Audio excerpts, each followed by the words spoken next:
El otro día hablaba con un señor que había dado un mensaje en una universidad y en medio de su discurso fue interrumpido por unos estudiantes hostiles. Estaba hablando de Cristo y en medio de su discurso alguien gritó: ¿a quién le importa?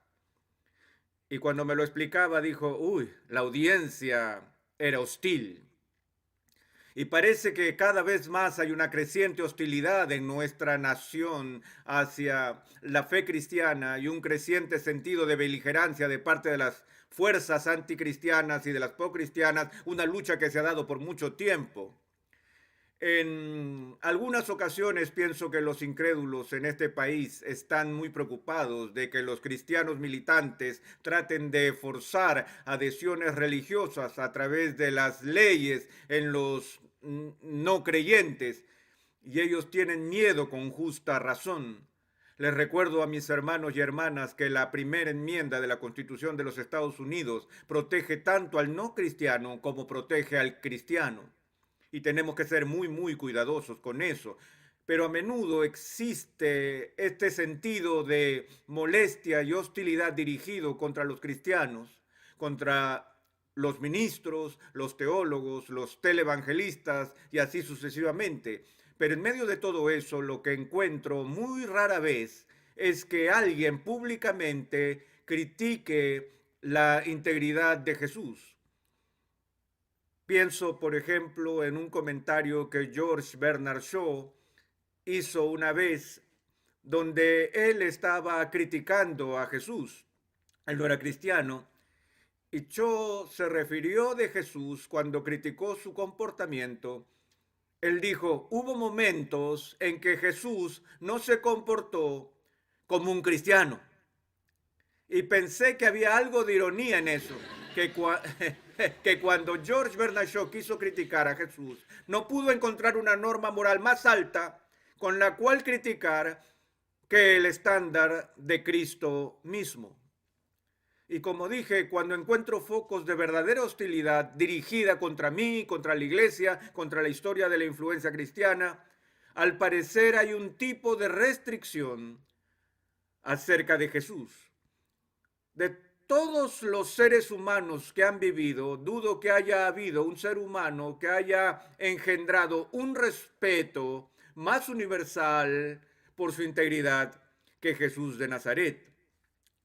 De hecho, el mundo elogia tanto a Jesús que la pregunta que me queda es esta: ¿por qué, si él era una persona tan maravillosa y tan amorosa y amable y compasiva, ministrando a todo tipo de enfermos y marginados, y una especie de Madre Teresa de su propia generación y aún más, por qué lo mataron?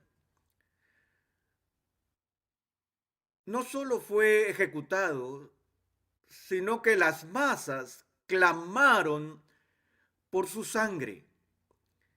¿Qué había en Jesús de Nazaret que inflamó las pasiones de la gente, ya fuera a su favor o en contra suya?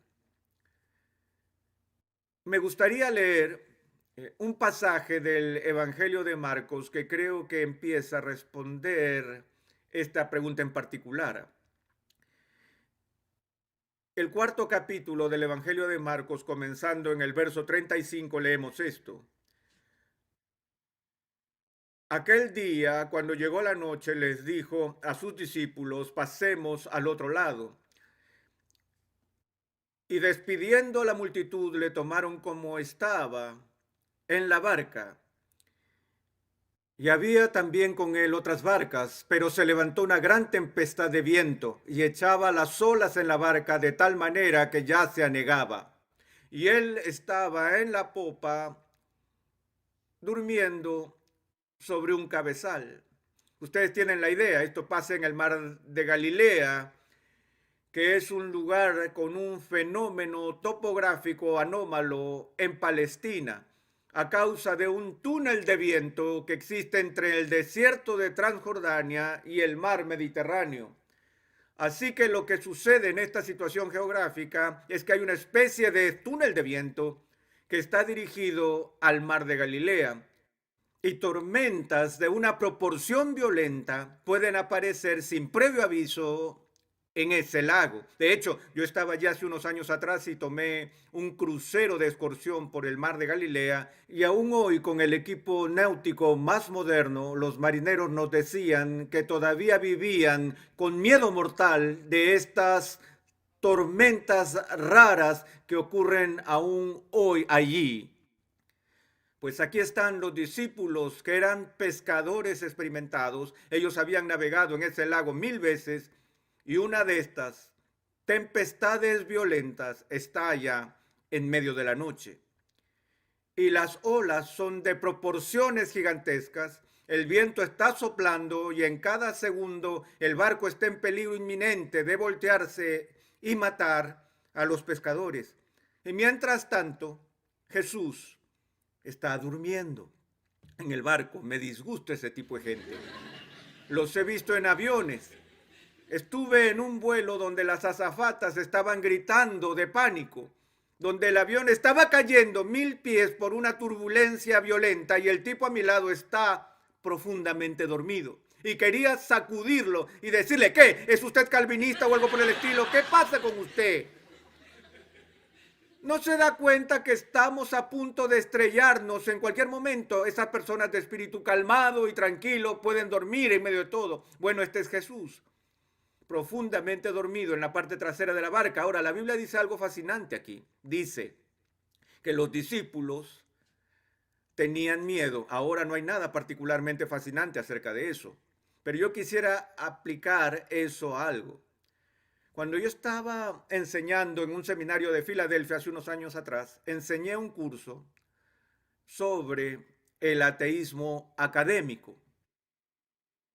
Y a los estudiantes se les exigía leer las fuentes primarias, los escritos de los ateístas más prominentes de la historia occidental. Yo hice que los estudiantes leyeran las objeciones de David Hume y de John Stuart Mill.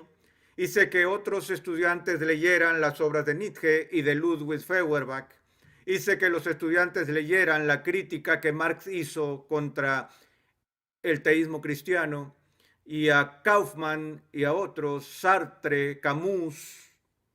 E hicimos estas lecturas y encontramos que los ateos, sobre todo en el siglo XIX y el siglo XX, estaban tratando de responder esta pregunta. Sabemos, ellos dijeron que no hay Dios, pero el problema que aún nos molesta es que, a pesar del hecho de que estamos convencidos de que Dios no existe, ¿por qué es que en la humanidad parece irremediablemente homo religiosus? ¿Por qué es que a donde quiera que vayamos en el mundo encontraremos gente dedicándose a la práctica de la religión? Madeleine Murray respondió a esa pregunta. Ella dijo: eso es porque las masas simplemente se entregan a la superstición y ellos no piensan críticamente acerca de esto, y solo tenemos que educar a la gente aún más. Pero la gente como Freud y Marx y Feuerbach y Nietzsche querían una explicación más sólida, y así al unísono acordaron esto: que la religión surge históricamente de las necesidades psicológicas de las personas, de la fragilidad humana del hombre. Lo único que todos compartimos es nuestra mortalidad. Y entonces, como Freud sugirió y Marx secundó la moción, era que todo ser humano tiene un miedo intrínseco a las fuerzas naturales que amenazan sus propias vidas. Y lo que sucedió históricamente fue que la gente empezó a inventar religiones donde el primer paso en el proceso evolutivo fue imponer la idea de un alma viviente dentro de estas fuerzas, de manera que había un Dios en la tormenta, un Dios en el terremoto, un Dios en la pestilencia. Freud dijo que en el primer paso fue la personalización de la naturaleza. ¿Por qué? Una teoría muy fascinante. La idea es esta: que hay todo tipo de cosas allá afuera, señoras y señores, que amenazan mi existencia. Cáncer, incendio, inundación, guerra, otras personas, pero como humano he aprendido cómo sobrevivir, al menos hasta ahora, a la hostilidad de otras personas. Cuando vienen a mí y están apretando los dientes y están enojados o están sacando el arma, he aprendido cómo lidiar con eso. Si usted está enojado conmigo, puedo suplicar por misericordia o puedo adularlo y decirle, usted no me quiere disparar, después de todo soy parte de su club de fans, oye, yo te amo y cosas por el estilo. O puede intentar sobornarlo, puede decirle, mire, si usted me perdona, la mitad de mi reino es tuyo o algo así. Aprendemos estas tácticas de cómo contrarrestar esos ataques personales hacia nosotros.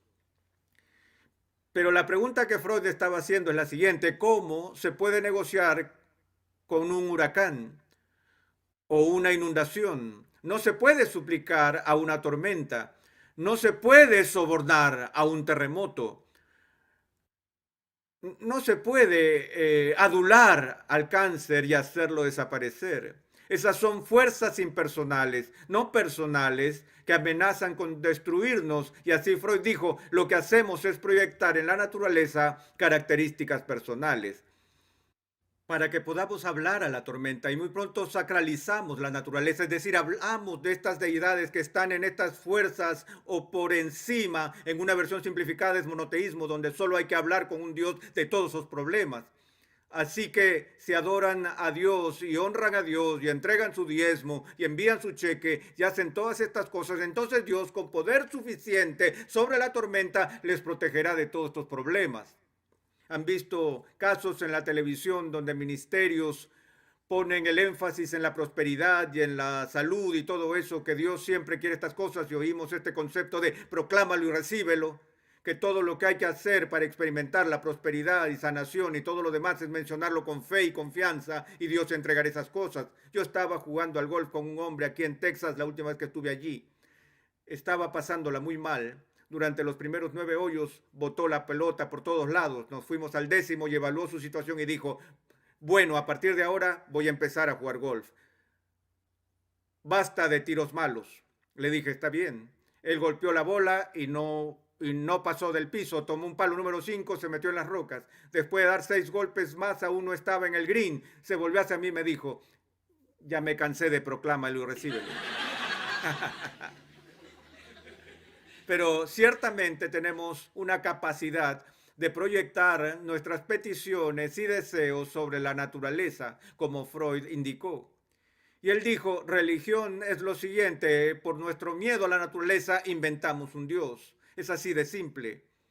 Así que Dios se convierte en una muleta o opio, como Marx sugirió, para las personas que simplemente no pueden soportar vivir en un hostil o indiferente universo. Ahora, la razón por la cual este episodio en la Escritura es tan importante para nuestra consideración, señores y señores, es esta, que aquí encontramos a los discípulos de Jesús aterrorizados debido a un encuentro con las fuerzas destructivas de la naturaleza. Sus vidas están en peligro a causa de la tempestad que se levanta en el mar.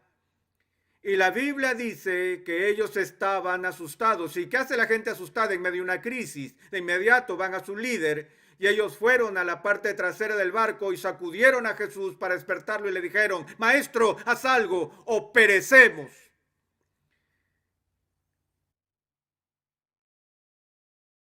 ¿Y qué hizo él? Miró alrededor, evaluó la situación y luego el Señor Dios encarnado, el creador del cielo y de la tierra, emitió una orden verbal, no a los hombres, sino a las fuerzas impersonales de la naturaleza. Se dirigió al mar y al viento y ordenó en voz alta, ¡calla! ¡Enmudece!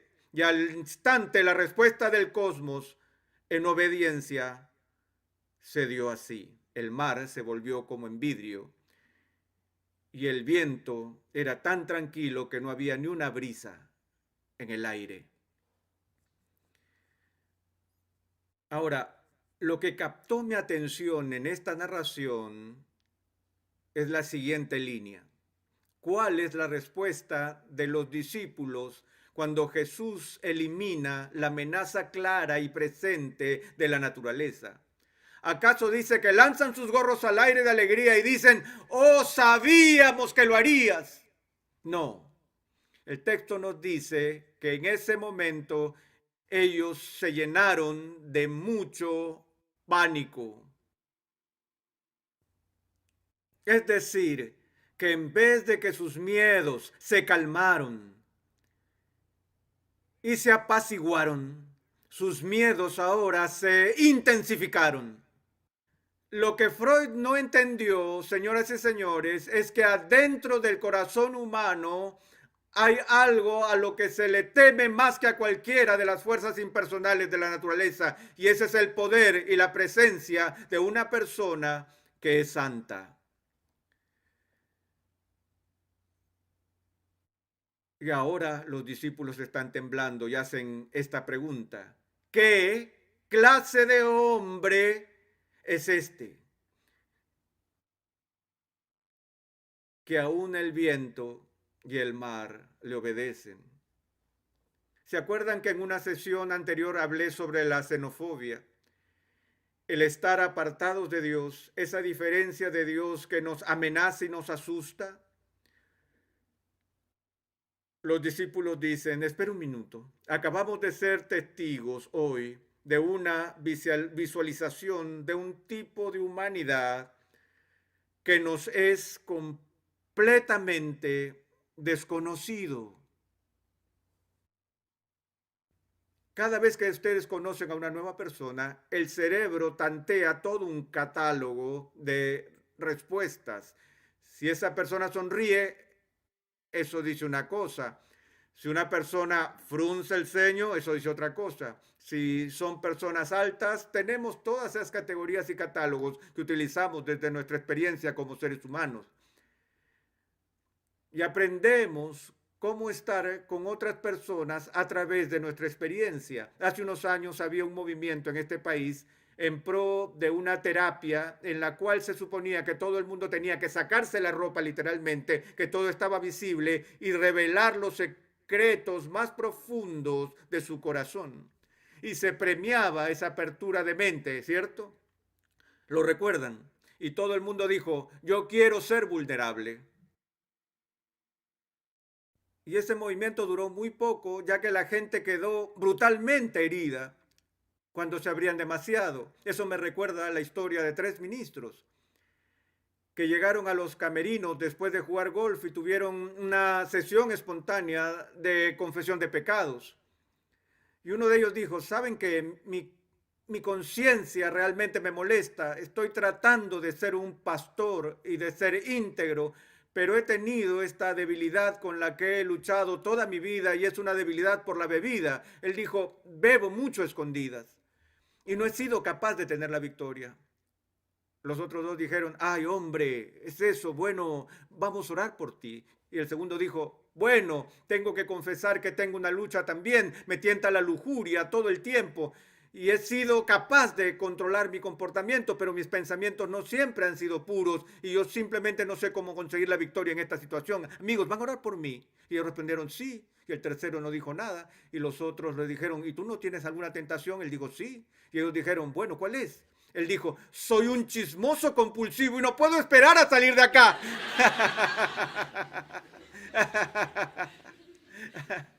eh,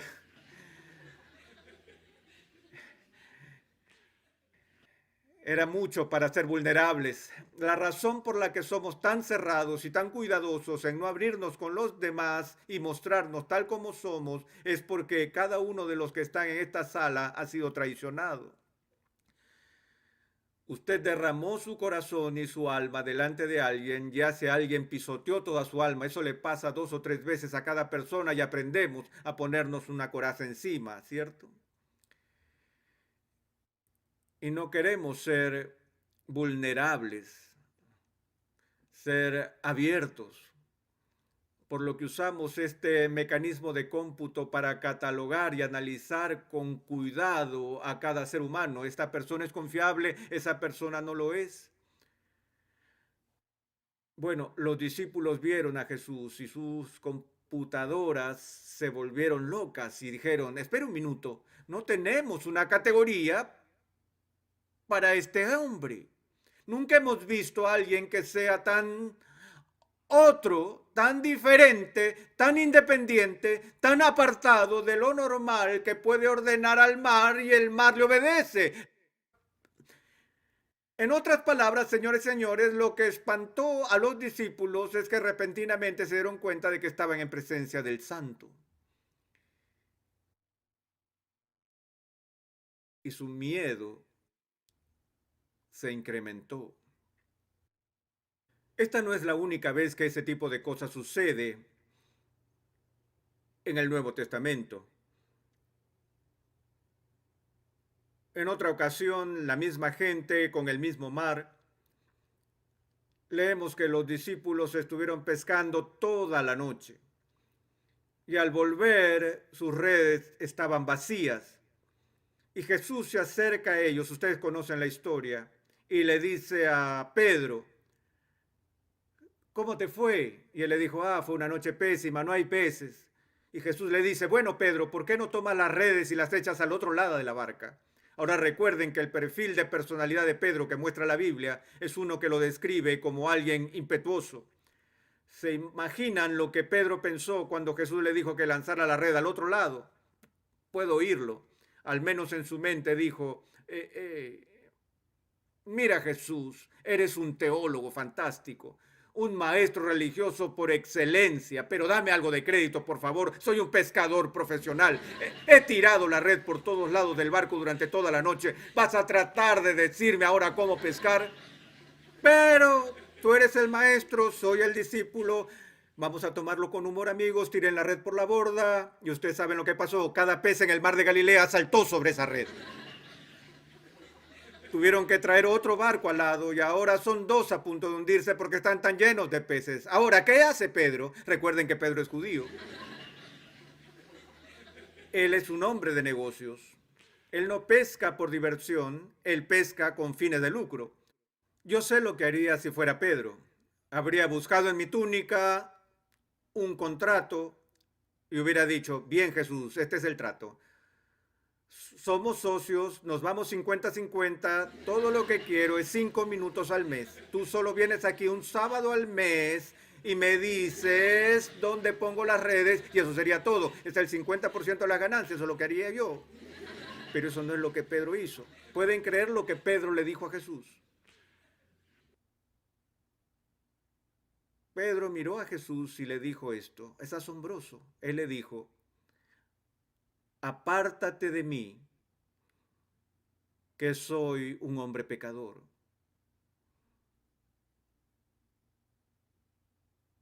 Pedro dijo, Jesús, por favor, vete. No puedo soportarlo. ¿Ven lo que pasa cuando aquel que es santo irrumpe en nuestro medio? Inmediatamente nos incomodamos. Somos conscientes, muy conscientes de nuestra falta de santidad y queremos que esa persona se aleje de nosotros lo más que pueda. Hace unos años se realizó un torneo de golf en Carolina del Norte y el vencedor del campeonato de la PGA había salido el año anterior como el ganador al premio al golfista del año. Y debido a que él se encontraba allá, iba a recibir ese premio en el torneo de este año en Carolina del Norte, puesto que también era el campeón del actual torneo. Parte del reconocimiento fue iba a jugar su primera ronda de práctica con Billy Graham, con el presidente de los Estados Unidos y con Jack Nicklaus. Estaban el golfista del año, Nicklaus, Billy Graham y el presidente de los Estados Unidos. Ese era un cuarteto muy pesado. Así que salieron al campo y jugaron una ronda como práctica y cuando terminaron, un amigo mío que estaba allí fue hacia donde estaba el golfista y le dijo, ¿qué tal fue jugar con Billy Graham, con Jack y el presidente de los Estados Unidos? Y este golfista estaba furioso. Le respondió con ira y le dijo, lo odié. Él dijo, no necesito tener a Billy Graham pegado a la oreja hablándome de religión durante 18 hoyos de golf. Y muerto de rabia salió disparado, se acercó al lugar de práctica de tiros, tomó su palo más grande y empezó a golpear bola tras bola con furia a ver si conseguía liberar toda la rabia que traía encima.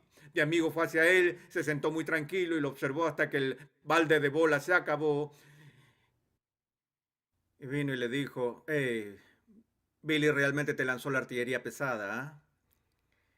Y el golfista dijo, no, no. En realidad Billy no dijo ni una palabra sobre religión. Yo solo tuve un pésimo día. La Biblia dice que el impío huye cuando nadie lo persigue. Lutero dijo que esa es la experiencia del no creyente, temblar ante el susurro de una hoja. Aquí estaba un hombre que pasó tiempo con Billy Graham, quien es uno de los seres humanos más llenos de gracia que haya visto. Y Billy Graham no tuvo que decir una palabra sobre el cristianismo para que esta persona se sintiera incómoda. Cuando estoy jugando golf en el campo y voy a interactuar con un grupo nuevo de personas, hago todo lo que esté a mi alcance para evitar la famosa pregunta, ¿a qué te dedicas? Ya que todo lo que tengo que hacer para acabar con la diversión de las personas en ese momento es decir, soy un ministro. Así que trato de evadir la pregunta diciendo, bueno, soy un escritor y ¿qué escribes? Muchas cosas. O digo, estoy en el negocio de los seguros, ustedes saben. O cosas así. No porque me da vergüenza de ser lo que soy, sino porque no quiero arruinarle su día, ya que tan pronto les diga que soy un ministro, entonces empiezan a retirarse y dan todas esas disculpas por su lenguaje. Las personas se sienten incómodas. Imagínense a alguien que esté incómodo delante, enfrente de mí. Eso es ridículo, pero las personas se sienten incómodos en nuestra presencia, no porque seamos santos, sino porque representamos al que sí lo es. Y es interesante ver que la mayoría de enemigos vehementes que Jesús tenía en su vida eran los fariseos, aquellos hombres que estaban dedicados a la rectitud. Ellos eran los santurrones. Y la gente que estaba más cómoda con Jesús eran los pecadores marginados. Eso era porque no tenían ilusiones sobre su propia rectitud. Pero aquellos que se enorgullecían de su pureza moral, cuando Jesús vino, los expuso, mostró su impiedad.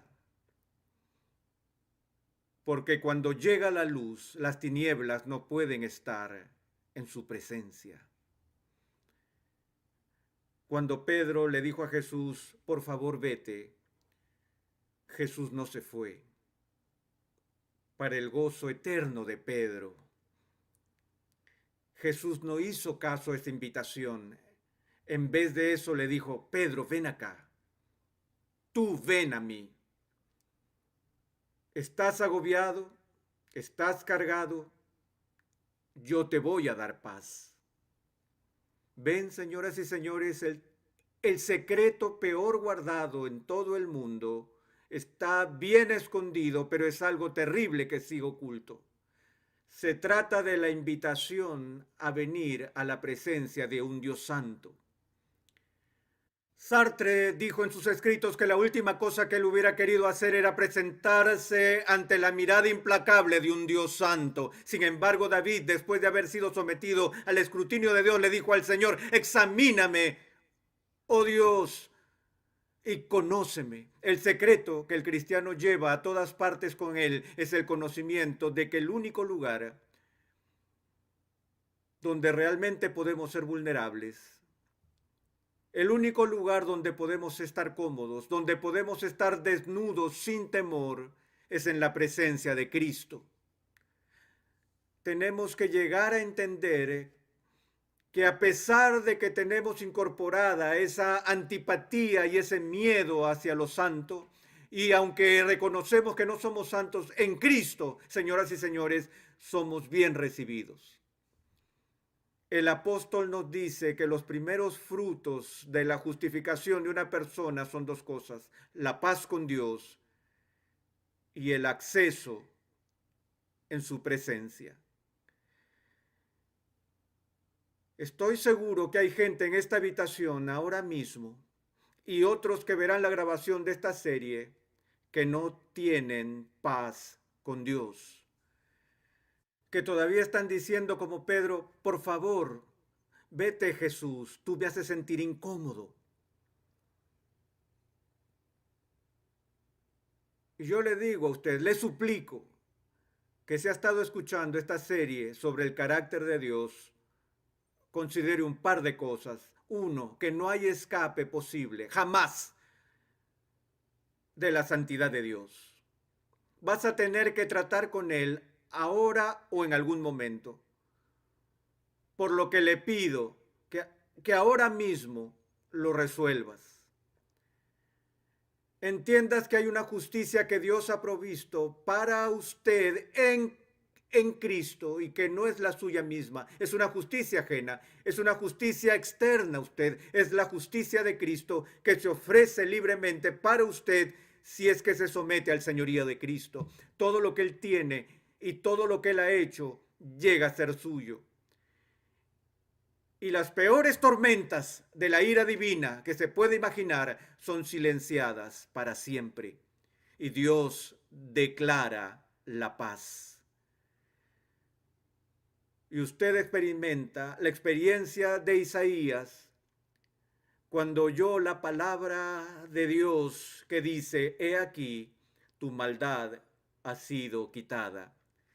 Ser cristiano es ser perdonado. La esencia de la fe cristiana es la gracia. La esencia de la ética cristiana no es arrogancia, sino gratitud.